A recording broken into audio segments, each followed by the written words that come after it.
Muli po nating binisita si tatay sa kanyang bahay. Nabutan ko po siya nagsasaing. Ang nakakaano dito guys ay si nanay ay wala pala dyan. Pumunta daw siya ng Bataan. So si tatay lang po mag-isa dito ngayon sa kanyang pamamahay. Sa Bataan. Umuwi? Ha? Umalis? Ako sa among sawa sa akong anak, matay. Ay, Diyos ko. Kami ang dalawa. Wala kami pumasahe. Sila ako pagpunta doon. So siya lang mag-isa pumunta.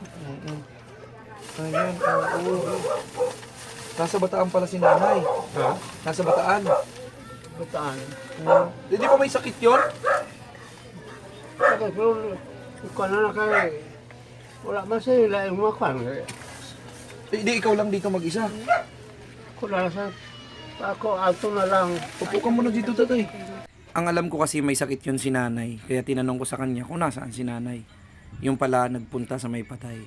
So ikaw na lang pala dito mag-isa. Wala pala si nanay.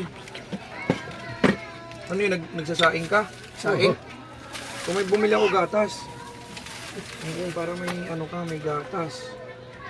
Tapos ito, pinapabigay din. Ayan, oh.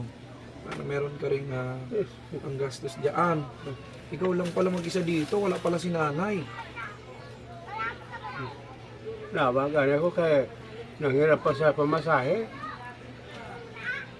Bataan, ang layo-layo. Ako sige, punta na lang. Kailan pa umalis, tatay? Ha? Kailan pa? Bernes. Oo. Sabi nga ni tatay na meron daw patay na kanyang pupuntahan, si nanay. At bukas pa daw yung libing. Kaya hindi pa umuwi si nanay. Tapos siya lang din nung bumibiyahe mag-isa. Grabe naman. Ngayon, mag-isa lang siya dyan sa bahay. Mag-isa lang din siyang matutulog ngayon. Dahil di pa niya alam kung bukas or sa susunod na araw ang uwi ni nanay.